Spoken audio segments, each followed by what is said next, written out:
देश और दुनिया की तमाम छोटी और बड़ी खबरों के लिए हमारे चैनल को सब्सक्राइब करना न भूलें और बेल का बटन जरूर दबाएं।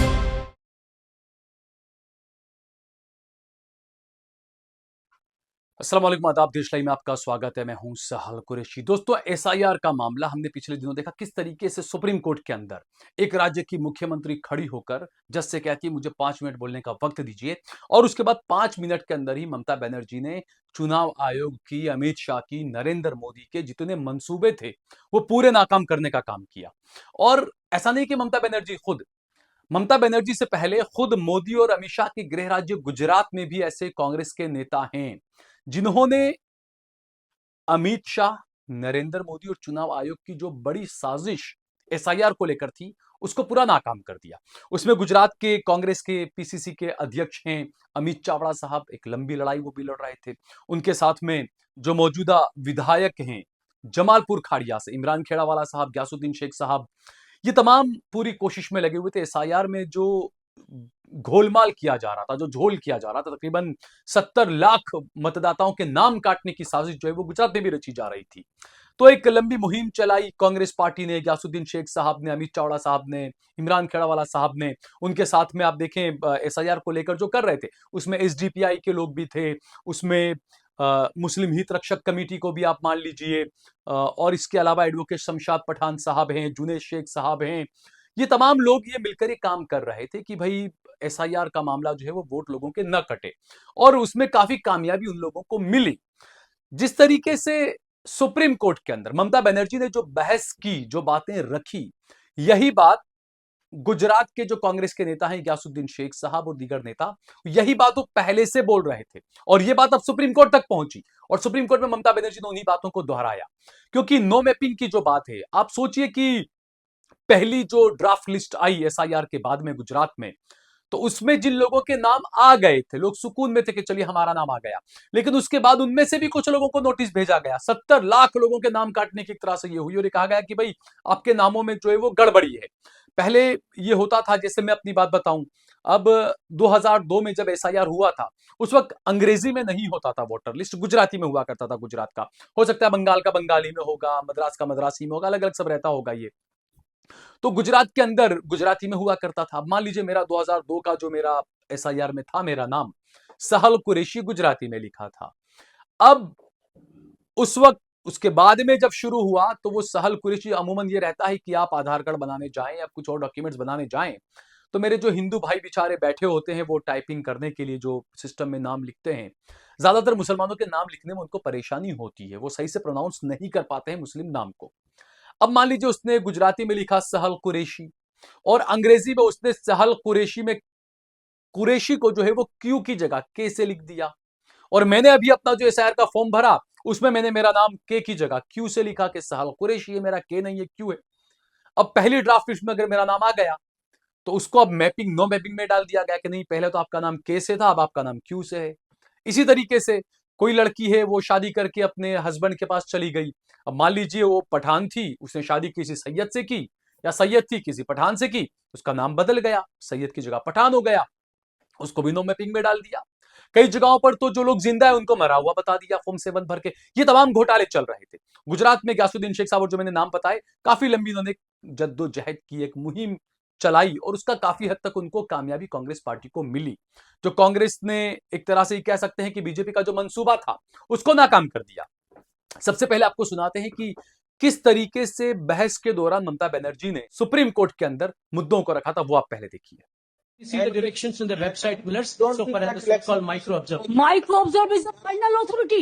Election Commission, WhatsApp Commission.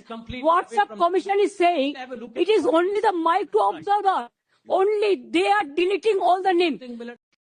Sir, their SIR process is only for deletion, not for inclusion. Mismatch not only the title, sir. Mismatch, mismap, unplanned. Now suppose a daughter after marriage, she go to the in-laws house. Now why she's changed her title? Why she's using the husband's name, husband's title? That is also mismatch. Yes, sir, they have done it, sir. That's why we are. Now, That's sir, why we only I just want to, sir. Number two, sir, there are some daughters who married and shifted the in-laws house, their name also just unilaterally deleted. It is just because they shifted their houses. Sir, you will appreciate sometimes some people work some office, they go to they transferred other offices, they work somewhere. Sometimes the poor people, they purchase the flats, they shifted their addresses, but they are the genuine people are staying there. But because of the name of logical discrepancy, now they change the name. No, instead of logical discrepancy, when you gave order, sir, they violated and they say it is the discrepancy mapping. Sir, can they even violate your order? Number two, sir, we are grateful. Bengal people are so happy that this court gave order that Aadhaar card will be one of the proof documents. But they said no, on with Aadhaar card. यानी कि ममता बनर्जी साफ कह रही है कि जो चुनाव आयोग है वो व्हाट्सएप यूनिवर्सिटी है, व्हाट्सएप यूनिवर्सिटी की तरह काम कर रहा है, व्हाट्सएप यूनिवर्सिटी बन गया है चुनाव आयोग जो है वो। कई बातें उन्होंने बताई है, नो मैपिंग को लेकर तमाम चीजें। अब जो ममता बनर्जी ने जो मुद्दे उठाए 4 फरवरी 2026 को सुप्रीम कोर्ट के अंदर, कांग्रेस के जो पूर्व विधायक ग्यासुद्दीन शेख साहब यही तमाम मुद्दे वो 3 तारीख को चुनाव आयोग को पत्र लिखकर बोल चुके हैं और यही मुद्दे वो अपने ट्वीट पर ट्वीट भी कर चुके थे कि भाई नो मैपिंग और ये तमाम चीजें इसमें जो है वो ध्यान रखना चाहिए। बहरहाल ममता बनर्जी की जो बात आई तो ममता बनर्जी की इस अर्जी के ऊपर बहस हुई, तमाम चीजों बाकायदा चुनाव आयोग को नोटिस जारी किया गया और ये कहा गया कि भाई आप ये नहीं कर सकते, नो मैपिंग के चक्कर में आप बिना वजह लोगों के नाम न काटें, आप इस तरीके से जवाब मांगा गया, तमाम चीजें होगी। ग्यासुद्दीन शेख साहब ने क्या कुछ कहा है इस पूरे मामले पर, आइए सुनते हैं। जी यासुद्दीन भाई, सुप्रीम कोर्ट में जिस तरीके से एसआईआर को लेकर जो सुनवाई हुई, सुप्रीम कोर्ट ने जो नोटिस जारी किया है बंगाल को लेकर, आप गुजरात में लगातार इस मुद्दे को उठा रहे थे। आपने 3 तारीख को एक ट्वीट किया था जिसमें आपने इलेक्शन कमीशन से मांग की थी कि नो मैपिंग में जो है जैसे कोई लड़की की शादी हो गई है या किसी बच्चे का नाम या किसी व्यक्ति का नाम उसके माता पिता के नाम से थोड़ा सा अगर मिसमैच होता है तो उनको भी नोटिस जारी किया गया है। आपने इसको लेकर ट्वीट किया था और 2 दिन बाद ही सुप्रीम कोर्ट ने जो है वो एक नोटिस जारी किया है ममता बनर्जी की अर्जी पर सुनवाई करते हुए, क्या कहेंगे आप? अल्हम्दुलिल्लाह 2 दिन पहले ही मैंने इसके बारे में ट्वीट किया था कि नो मैपिंग और लॉजिकल जो मामलों को लेकर के, जिसको शॉर्ट में एलडीबी कहते हैं, तो उसमें छोटा सा भी फेरफार हो, अगर किसी के काना मात्र का भी फेर है उसमें, या किसी की पहले सरनेम कुछ लिखा रहा था अभी सरनेम कुछ अलग है लेकिन आदमी वही है, ऐसे गुजरात के 70 लाख लोगों को नोटिस देने का काम हुआ। आपने 7 नंबर के फॉर्म के बारे में भी देखा, लेकिन अल्हम्दुलिल्लाह वो मामला काबू में आया कि इलेक्शन कमीशन को पीछे हट करनी पड़ी, सरकार को अपनी जो वोट चोरी छुपाने के लिए उनको भी मुंह छुपाना पड़ा। तो यानी उसके बाद जब ये 7 नंबर का मामला वो तूल पे था, उसी दरमियान इन्होंने 70 लाख लोगों को नोटिस दिया, जिसके अंदर मामूली जो फेरफार हैं उनको भी अपने एविडेंस, अपने पुरावे देने हैं। आपने देखा मैंने उस ट्वीट में भी और उस वक्त मैंने इलेक्शन कमीशन को पत्र लिखा उसमें भी मैंने साफ लिखा है उसमें कि जब ड्राफ्ट यादी तैयार हुई, एसआईआर के फॉर्म भरे गए, उस वक्त में बीएलओ 3-3 मरतबा मतदाताओं के घर पे गए थे। उन्होंने उनके सब डॉक्यूमेंट भी चेक किए थे, उनके मोबाइल में फ़ोटो पार करके वो फ़ोटो उन्होंने इलेक्शन कमीशन की वेबसाइट पे अपलोड भी किया। उसके बाद अप्रूवल मिलकर उनके नाम को जो यादी प्रसिद्ध हुई उसमें उनके नामों का समावेश किया गया।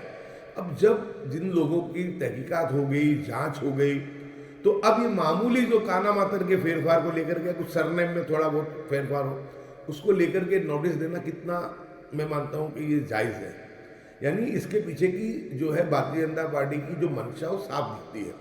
भारतीय जनता पार्टी ने एसआईआर जो किया था वो ऊंधे मुँह गिरे हैं। उनको ये लगा था कि एसआईआर में हम हमारा जो काम कर लेंगे, लेकिन जब तक मतदार यादी प्रसिद्ध हुई, ड्राफ्ट मतदार यादी, वहाँ तक काम इलेक्शन कमीशन ने ईमानदारी के साथ किया।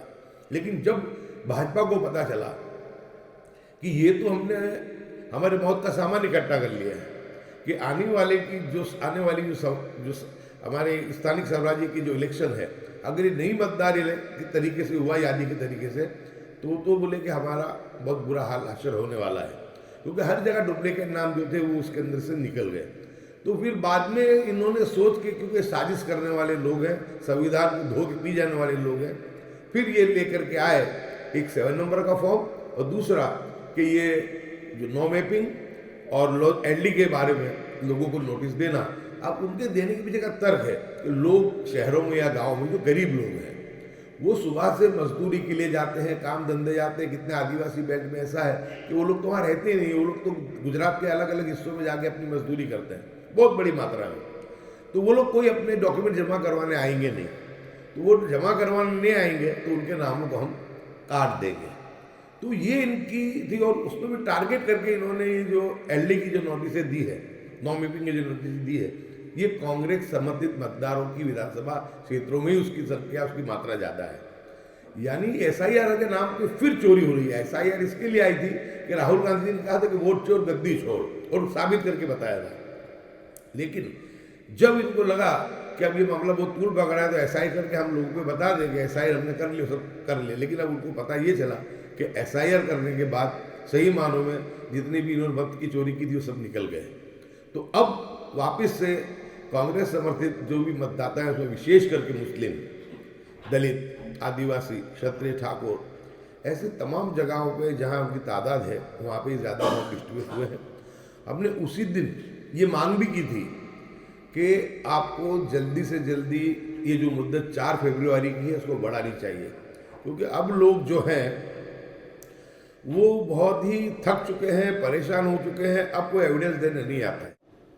अब हम लोग फ़ोन करते हैं मतदाताओं को, हमारे BLA 2 हमारे कार्यकर्ता, तो लोग हमारे कार्यकर्ताओं को भी बुरा भला बोलते हैं। सरकार की तरफ से जो BLO जाते हैं उनको भी डांट डपट करते हैं कि भाई 1.5 महीने तक तो तुमने हमें ये लाइनों में लगवाया, अब क्या है, अब हमको रोजी रोटी कमाने दो। यहाँ तक के कहते हैं कि जाओ हमको निकालना है निकाल दो, जहाँ फेंकना है ले जाके समंदर में फेंक दो, पर हम अब जो है हमारे पुरावे एविडेंस नए तरीके से नहीं देंगे। यानी हमको समझाना मुश्किल हो गया। हमने आप लोगों के माध्यम से भी, शाहरुख भाई, जावेद भाई, अपने आप लोगों के माध्यम से भी हमने लोगों को अपील की, उसके बाद लोग निकले भी और जा भी रहे। तो हमने कहा था कि जो 4 तारीख को जो मुद्दत पूरी हो रही है उसको जो है फरवरी की 10 तारीख तक बढ़ाई जाए और घर घर जा कर के और विधानसभा विस्तारों में पोलिंग बूथ पे जा कर के BLO खुद वहाँ पे ये मतदाताओं का संपर्क करें और उनको बुला करके उनके पास से जो योग्य पुरावा है वो लें। लेकिन अब उसके अंदर कहीं पे पासपोर्ट मांगा जा रहा है, कहीं पे जाति का जन्म का दाखिला मांगा जा रहा है। अब इतनी मुश्किल प्रोसीजर है कि उसके लिए 10-10, 15 दिन, महीना लगता है। लूट मची है। एक सर्टिफिकेट निकालने के लिए एक जो एजेंट है वो 25-25 हज़ार, 15-15 हज़ार, 20-20 हज़ार जैसा आदमी ऐसी बात करते हैं। तो लोग परेशान थे। इसलिए हमने जो 3 तारीख को ये मांग की थी कि एक तो जो ये तुमने एलडी की नोटिस दी है इसकी समय मर्यादा जो है 10 तारीख तक बढ़ाई जाए। दूसरा कि इसके अंदर इन लोगों के पहले जो है BLO ने घर घर जाके फ़ोटो पाड़ लिए हैं, एविडेंस चेक कर लिए हैं, तमाम प्रक्रिया होने के बाद डाक यादी में नाम आ गया है। तो अब मामूली जो फेरफार की वजह से आप उनके जो मतों को कैंसिल नहीं हो, रद्द नहीं हो, उसके लिए आप उनके पास जो कुछ भी अवेलेबल है दस्तावेज वो लेकर भी, और पुरानी जो तुमने से पूरा का पूरा जो है समीक्षा कर ली है, तो अब उनको परेशान नहीं करना चाहिए, उनके नामों को शामिल कर लेना चाहिए। लेकिन बहुत अच्छी बात यह है कि जो मुद्दा 3 तारीख को मैंने उठाया था वही मुद्दा कल बहुत ऐतिहासिक हिंदुस्तान की राजनीति में घटना बनी है कि सुप्रीम कोर्ट में पश्चिम बंगाल की मुख्यमंत्री खुद पेश हुई। उन्होंने विनती की सुप्रीम कोर्ट से कि मुझे 5 मिनट का वक्त दिया जाए। उन्होंने 15 मिनट तक बात की और उन्होंने 15 मिनट की बात के अंदर उन्होंने सबसे ज़्यादा जो उस बात पे जोर दिया, उन्होंने नो मैपिंग पे और एलडी पर उन्होंने सबसे ज़्यादा कहा, और कहा कि लोगों को क्यों वापस से लाइन लगा रहे। बहुत अच्छी बात है कि सुप्रीम कोर्ट ने भी कल उसका संज्ञान लेते हुए जो है इलेक्शन कमिश्नर को, जो है चीफ इलेक्शन कमिश्नर को उन्होंने नोटिस भी दिया है और 9 तारीख को उनको उसके लिए जवाब पेश करने के लिए भी कहा है। तो मैं मानता हूं कि अब इसमें से ज़रूर से राहत मिलेगी, क्योंकि सुप्रीम कोर्ट ने भी ममता बनर्जी की बात को बहुत गंभीरता से लिया और उन्होंने भी कहा कि छोटी मोटी भूल के लिए लोगों को लाइनों में खड़ा रखना ये सही नहीं है। तो मैं आज आपके माध्यम से फिर से समाज को अपील करता हूँ कि हमने जो डिमांड की थी 4 तारीख के दिन कि 4 तारीख से समय मर्यादा बढ़ाई जाए, तारीख 10 तारीख हो गई है, समय मर्यादा बढ़ गई है। अब जो बाकी के भी जो लोग रह गए हैं वो सब मिलकर के अपने जो एविडेंस है, अपने जो पुरावे हैं, वो जा करके बीएलओ का संपर्क करें, ओरिजिनल पुरावे अपने पास रखें, जेरोक्स पे साइन करके उनके पास जमा करवा दें। और बीएलओ अगर तुम्हारे घर आता है, नोटिस देता है, तो उसको प्यार से स्वीकार लो। ये हमारे और हमारे बच्चों के भविष्य के लिए बहुत बेहतर है। हम सब जानते हैं कि पश्चिम बंगाल और आसाम में किस तरीके से घुसपैठियों के नाम पे लोगों को प्रताड़ित किया जा रहा है। इसके लिए ये धीमे धीमे ये घटना एनआरसी की तरफ जा रही है। तो आप सभी लोग अपने काम को अंजाम देते हुए इसको सही करवा लो। आपको ये समझना होगा कि ये भारतीय जनता पार्टी एसआईआर की प्रक्रिया लाई थी, उसका मंशा ये थी कि बहुत सब घुसपैठिए मिलेंगे या जिनके पास डॉक्यूमेंट है वो नहीं मिलेंगे, मुस्लिम परेशान हो जाएगा, प्रताड़ित हो जाएगा। जिस तरीके से आसाम का मुख्यमंत्री, वो बदमाश मुख्यमंत्री मैं कहूँगा कि हमेशा जहर उगलने का काम करता है, हेमंत बिश्व शर्मा। उसके लिए कल खड़गे जी ने भी बहुत बेहतरीन बात की, उसको बहुत तपट लगाई है और कुछ एनजीओ के लिए सुप्रीम कोर्ट में भी गए।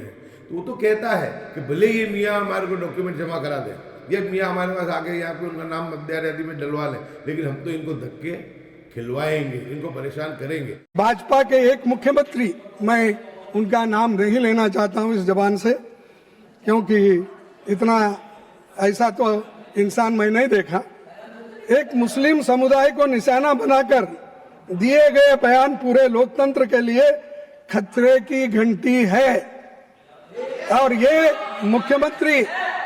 मुख्यमंत्री हमेशा पोलराइजेशन की बात करता है, हर एक को झगड़ा लगाता है, हर एक जगह मुसलमानों के खिलाफ बात करता है। भाइयों, सर, देश में सेलेक्टिव टारगेटिंग और बुलडोजर पॉलिटिक्स को रणनीतिक तौर पे इस्तेमाल किया जा रहा है। नड्डा साहब, ये आपकी रणनीति है और आप इसी राह पे चल रहे हो, लेकिन आप दिल से तो नहीं चाहते ये, लेकिन मजबूरी है कि आपको मोदी साहब कहते हैं तो आपको कहना ही पड़ता है। तो इसीलिए मैं आपसे विनती करूंगा, सर, माइनॉरिटीज के खिलाफ objectionable, inflammatory and divisive speeches को बढ़ावा दिया जा रहा है। ईसाइयों और मुसलमानों के खिलाफ जहर उगले बिना उनको खाना हजम नहीं होता आपको। इसीलिए मैं कहना चाहता हूं, कम से कम आपके लोगों को बोलिए ऐसा जहर उगालना बंद कर देना। अरे आपको पावर मिला है, उसका ठीक ढंग से इस्तेमाल करो। उसके बजाय पोलराइजेशन के लिए, वोटों के लिए जहर मत दे दो लोगों को। बीजेपी का प्रवक्ता बनने के क्वालिफिकेशन ये है इनके पास, हेट स्पीच। जो ज्यादा मुसलमानों के, ईसाइयों के खिलाफ बोलेगा वो बड़ा बहादुर आदमी इनमें है, बड़ा ज्ञानी आदमी और बड़ा वो क्या है, इनका प्रोटेक्टर बनता है। वो गालियां देना एक ही काम उनका, औरत हो मर्द हो, वो क्या उसमें कोई फर्क नहीं, उनका प्रवक्ता है। सर, इससे देश की छवि के नुकसान पहुंच रहा है और साथ ही कॉन्स्टिट्यूशन का कोर वैल्यूज भी कमजोर हो रहे हैं। जब हमारा दुश्मन हमको परेशान करने की कोशिश कर रहा है तो हमको सतर्क रहते हुए थोड़ी सी इतनी मेहनत की, थोड़ी सी और मेहनत कर लो। हमको ये फांसीवादी परिवारों से, कट्टरवादी परिवारों की जाल में फंसना नहीं है। हमको इस काम को अंजाम देना है, क्योंकि भारतीय जनता पार्टी एसआईआर करके जो है वो फंस गई है। उनका मंशा मुस्लिम को प्रताड़ित करने की थी, लेकिन सबसे पहले पूरे हिंदुस्तान में मुस्लिम समाज ने अपने डॉक्यूमेंट दे करके अपना जो था नाम मतदार में रजिस्टर करवा लिया, अपने भविष्य को सुरक्षित कर लिया। अब उस सुरक्षित भविष्य को डिस्टर्ब करने के लिए नए नए हथकंडे, नए नए षड्यंत्र के माध्यम से, चाहे फॉर्म नंबर 7 हो, नो मैपिंग की बात हो, एलडी की बात हो, ये सब लेकर के ये परेशान करने की कोशिश करते हैं। हमें परेशान नहीं होना है, हमें डरना नहीं है, लेकिन हमको सतर्क भी रहना है। आप जो है इसके लिए वो कर दो। इंशाल्लाह कांग्रेस पार्टी, हमारे प्रदेश अध्यक्ष अमित चावड़ा जी इसके लिए सुप्रीम कोर्ट भी जाने वाले हैं। आप लोग फिक्र न करें, हम गुजरात के 5 करोड़ मतदाताओं के मतों की रक्षा करने के लिए, संवैधानिक अधिकार की रक्षा करने के लिए हम लोग पूरा जो है हमारा जो हमारी फर्ज है, जिम्मेदारी है, उसको हम निभाएंगे।